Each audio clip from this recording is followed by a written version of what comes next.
안녕하세요 여러분, 쭈나오빠입니다. 이젠 11월 말인데 요즘 날씨는 어떤 것 같아요 여러분들? 많이 춥죠? 사실 한국에선 별로 안 추워요. 놀랍게도 지금이 11월 말인데 모기가 있어요. 심지어 모기가 너무 많아요. 여름에 침대에 모기장을 쳐놨었는데 한 일주일 전에 모기장이 걸리적거려서 그냥 치워버렸거든요. 이제 겨울인데 아직도 모기가 그렇게 많겠어? 하며 자고 일어났는데 온몸이 모기한테 물려서 퉁퉁 부었더라고요. 심지어 일어나자마자 온몸이 너무 가려운 거예요. 잠에서 깨고 나서 느낀 건데 잠을 다 자고 일어난 게 아니고 너무 가려워서 깬 거였어요. 그래서 그날 아침에 모기장을 바로 다시 쳤거든요. 그리고 모기를 잡고 있는데 잡으면서도 집에 모기가 너무 많은 것 같았어요. 모기를 잡아도 어리선가 계속 나오더라고요. 잡은 모기의 수를 세어보니까 총 20마리 정도가 됐어요. 여기가 아마존 정글 한가운데도 아닌데 잡으면서도 이게 말이 되나 싶었어요. 심지어 6월도 아니고 11월 말이잖아요. 혹시 우리 집에 모기가 집을 만들었나? 아무튼 그나마 다행인 건 겨울이라 그런지 그래도 모기들이 좀 흐느적거려요. 되게 천천히 날아다녀서 잡기가 쉽더라고요. 그래도 모기 20마리를 넘게 잡는데 20분 정도는 걸린 것 같아요. 왜냐면 저는 모기를 잡을 때 스프레이는 안 쓰는 편이거든요.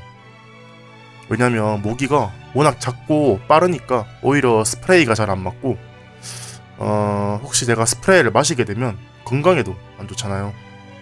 그래서 저는 스프레이보다는 전기 파리채를 선호하는 편이에요. 전기 파리채가 있으면 오히려 스프레이보다 더 확실하게 잡을 수 있거든요. 물론 피지컬은 좋아야 하죠. 모기내기를 너무 열심히 하다가 산으로 가버렸네요. 아무튼 지금은 엄청 추워야 할 겨울인데도 너무 안 추워요. 11월 말인데 모기도 이렇게나 많고 바깥에 패딩을 입고 있는 사람도 없어요. 한국인은 패딩의 민족이거든요. 엄청 추울 때 롱패딩 하나만 입고 있으면 정말 따뜻해요. 열도 밖으로 안 빠지고 오븐에 있는 것 같아요. 약간 못생긴 것 하나만 제외하면 아주 실용적인 아이템이라 아주 추운 겨울엔 사람들이 롱패딩을 입고 다니고 그것보단 덜 추우면 그냥 패딩을 입고 다니죠. 옛날에는 11월 초중순만 돼도 패딩을 입고 다닐 정도로 추웠던 것 같은데 지금은 패딩을 입은 사람을 보기 힘들어요. 왜냐면 그렇게 춥지가 않으니까요. 낮에는 오히려 패딩이 아니라 후드티 하나만 입고 있어도 덥더라고요. 한 10년 전만 해도 이렇진 않았거든요. 이게 지구온난화인가? 진짜 50년만 있으면 지구엔 인간이 살 수 없게 되나? 이런 생각이 들면서 갑자기 무섭더라고요. 그래서 오늘 얘기해볼 주제는 요즘 한국의 날씨가 이상하다입니다. 여러분도 아시겠지만 한국은 사계절이 뚜렷한 나라예요. 보통 한국에선 3월에서 5월까지는 봄, 6월에서 8월까지는 여름, 9월에서 11월까지는 가을, 12월에서 2월까지는 겨울로 보는 편이에요. 한국의 사계절은 조금 극단적인 편인데 봄은 따뜻해서 좋고 가을도 시원해서 좋아요. 그런데 여름은 정말 덥고 겨울은 정말 추워요. 심지어는 요즘엔 지구온난화 때문인지 봄과 가을이 짧아지고 여름과 겨울이 길어졌어요. 원래는 봄, 여름, 가을, 겨울이었다면 요즘엔 봄, 여름, 가을, 겨울이 된 느낌이에요. 사실 한국에는 24절기라는 동양의 아시아에서 쓰이는 계절 변화에 대한 시스템이 있어요. 조선시대부터 있던 건데 태양의 움직임에 따라서 1년을 24개의 시기로 나눈 거예요. 봄, 여름, 가을, 겨울에 각각 6개의 절기가 있어서 총 6 곱하기 4는 24절기가 되는 거죠. 이 24절기 시스템이 어떻게 돌아가는지 간단하게 예시를 하나 들어드릴게요. 11월 7일은 입동, 겨울이 시작하는 날이고 11월 22일은 소설, 눈이 내리기 시작하는 날이고 12월 7일은 대설, 1년 중 눈이 가장 많이 내리는 날이고 12월 22일은 동지, 1년 중 낮이 가장 짧은 날이고 1월 5일은 소한, 1년 중 가장 추워지기 시작한 날이고 1월 20일은 대한, 1년 중 가장 추운 날이에요. 물론 정확하게 소설에 눈이 내리기 시작하고 동지에 낮이 가장 짧고 그런 건 아니고요. 대강 그렇더라, 대략 이런 경향성이 있더라를 얘기하는 거죠. 확실히 우리가 알고 있는 일반적인 사계절과는 다르죠. 아까부터 자꾸 이상한 주제로 빠지게 되네요. 제가 하고 싶은 말을 하다 보니 신이 나서 그런 것 같아요.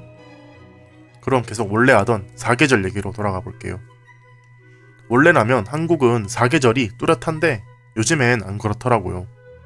지구온난화 때문인데 요즘엔 확실히 지구온난화가 심각한 것 같아요.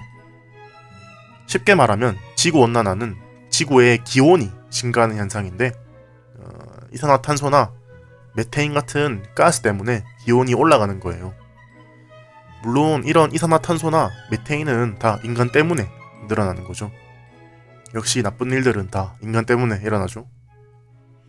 아무튼 이 지구온난화 때문에 요즘 날씨가 너무 이상해요. 10년 전만 해도 11월 말에는 날씨가 이것보단 훨씬 추웠어요. 그때는 제가 아직도 기억나는 게 11월 말도 아니고 11월 초만 되면 손발이 엄청 시렸거든요. 집에서 보일러를 안 틀어놓고 있으면 손발이 시려서 빨개질 정도였어요. 그래서 보일러를 틀어놓지 않으면 손이 얼어서 공부도 하기 힘들고 컴퓨터도 하기 힘들었던 기억이 있어요. 공부를 하려면 손이 얼어서 펜을 움직이기도 힘들고 키보드 타자를 칠 때 손이 얼어서 잘 안 움직이잖아요. 잘 때는 너무 추우니까 전기장판을 틀어놓고 잤었어요. 보일러를 안 틀어놓으면 동상에 걸릴 것 같다는 느낌이 있었는데 지금은 11월 말인데도 보일러가 필요 없어요. 전기장판도 필요 없어요.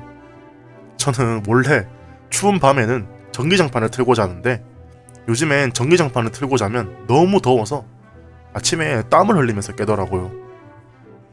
또 보일러 얘기를 하다 보니 생각난 건데 한국에는 보일러에 온돌 모드라는 게 있거든요. 잠시 온돌에 대한 얘기도 해볼게요. 예전에는 온돌이라는 게 있었어요. 온돌은 예전에 조선시대 때 존재하던 바닥을 따뜻하게 데우는 난방 방법인데요. 예전부터 쓰이던 전통적인 방식의 온돌이 있고 요즘에 현대기술의 온돌이 있어요.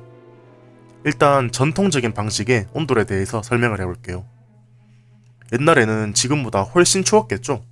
보일러도 없고 전기장판도 없고 따뜻하게 지내려면 어떻게 해야 할까요? 불을 지펴서 몸을 데워야겠죠? 그런데 불을 뗄 목재도 찾기 힘들고 목재가 있다고 해도 목재를 24시간 뗄 수는 없잖아요. 그러면 불을 반드시 써야 할 때 몸을 같이 녹이면 더 효율적이겠죠? 그렇다면 불을 반드시 써야 할 때는 언제일까요? 바로 요리를 할 때겠죠. 요리를 하면서 불을 떼면 연기가 나오는데 옛날 사람들은 이 따뜻한 연기도 아껴 쓰기로 한 거예요. 그래서 방바닥의 아래와 주방에서 요리를 할 때 불을 지피는 아궁이를 연결시켜서 아궁이의 뜨거운 연기가 방바닥의 아래로 흘러가게끔 설계를 한 거예요. 그래서 요리를 한 번 하면 뜨거운 연기가 방바닥의 아래에 남아서 바닥을 오랫동안 따뜻하게 데워주는 시스템이죠. 조선시대에 이 온도를 써본 외국 사람의 리뷰도 있는데요. 17세기에 조선에서 표류를 하게 된 네덜란드 선원 핸드릭 하멜이 있어요. 하멜은 한국의 온도를 사용해보고 바닥에서 올라오는 열기가 정말 따뜻하다, 따뜻한 걸 넘어서 오븐과도 같다 라고 했을 정도예요. 물론 이건 옛날의 온돌이고 요즘의 온돌의 시스템은 좀 달라요. 요즘 온돌은 사실상 그냥 보일러예요. 보일러인데 바닥을 데우는 시스템이죠. 한국인은 바닥에 있는 걸 참 좋아해요. 소파가 있어도 굳이 바닥에 앉아있고 침대가 있어도 굳이 바닥에 누워있는 게 한국인이거든요. 그래서 겨울을 따뜻하게 날 수 있는 전통적인 온돌과 현대의 온돌 보일러는 한국인들에게 필수라고 볼 수 있어요. 죄송하게도 또 주제에서 벗어난 이야기를 하고 있네요. 아무튼 얘기하고 있던 지구온난화 얘기로 돌아가보면 실제로 2021년에 한국의 평균 기온은 13.5도인데 1973년에는 평균 기온이 12.4도였어요. 40년 만에 평균 기온이 1도 정도가 오른 거죠. 기온이 1도만 올라도 빙하가 녹고 많은 생물들이 멸종한다고 하잖아요. 사실 이렇게 거창한 이유가 아니더라도 저희는 실제로 기온이 올라갔다는 걸 몸으로 느낄 수 있잖아요. 여름은 점점 더워지고 겨울엔 12월은 넘어가야 제대로 추워지기 시작하고 이렇게 지구가 더워지고 있다는 게 와닿기 시작하니까 더 무서운 것 같아요. 사실 제가 사는 대구는 한국에서 그렇게 추운 지역은 아니에요. 오히려 대구는 한국에서 엄청 덥고 겨울에는 좀 따뜻한 지역이에요. 왜냐면 대구가 분지 지형이에요. 그러니까 대구는 산에 둘러싸여 있다는 말이거든요. 그러면 여름엔 뜨거운 공기가 나가지 못하고 계속 쌓여서 냄비에 물을 끓이는 것처럼 아주 더워져서 그래요. 그리고 대구는 또 한반도의 남쪽에 있죠. 북쪽에 있는 지역은 상대적으로 춥거든요. 일반적으로 위도가 높은 곳은 위도가 낮은 곳보다 더 춥죠. 예를 들면 한국보다 북한이 훨씬 추워요. 왜냐면 이름대로 북한이 한국보다 북쪽에 있어서겠죠. 사실 북한까지 안 가도 한국의 북쪽도 상당히 추워요. 북한에서 가까운 철원이나 화천, 양구 같은 지역은 겨울에 마이너스 25도가 될 때도 있거든요. 문제는 북한과 가까운 최전방 지역이라서 많은 군인들이 배치되는 곳이라는 거죠. 그래서 군 생활을 하다가 저체온증에 걸려서 다치는 군인들의 케이스가 가끔 있어요. 이건 제 이야기는 아니고 제 친구 이야기인데, 제 친구가 최전방에서 군 생활을 했는데 야외에서 텐트를 치고 잠을 자는 수경 훈련을 했대요. 그날이 엄청 추운 날이었는데 제 친구랑 제 친구의 후임 둘이서 불침번을 보고 있었는데 후임이 벌벌 떨면서 너무 춥다고 하더니 조금 있다가 갑자기 후임이 옷을 벗기 시작하더래요. 그래서 친구가 놀라서 야, 너 미쳤냐? 뭐하냐? 라고 물어보니까 후임이 너무 더워서 못 버티겠다고 했대요. 마이너스 20도가 되는 날씨에 너무 덥다는 게 말이 안 되잖아요. 하지 말라고 말렸는데도 옷을 계속 벗으려고 하니까 제 친구가 놀라서 보고를 하고 히터 앞에 데려다 줬대요. 그제서야 그 후임이 괜찮아졌는데 알고 보니 그게 저체온증의 증상이래요. 심지어 죽기 바로 전에 아주 심각한 상태에서 나오는 증상이었대요. 그 상태로 조금만 더 있었으면 정말 죽을 수도 있었다는 거죠. 한국에서도 추운 지역은 이렇게 추운데 북한은 심지어 더 춥대요. 그래서 정말 북한에선 동상에 걸려서 손발이 썩거나 저체온증에 걸려서 죽는 병사들도 있대요. 참 안됐다고 생각해요. 오늘은 요즘 확실히 날씨가 이상하다에 대해서 얘기해봤는데요.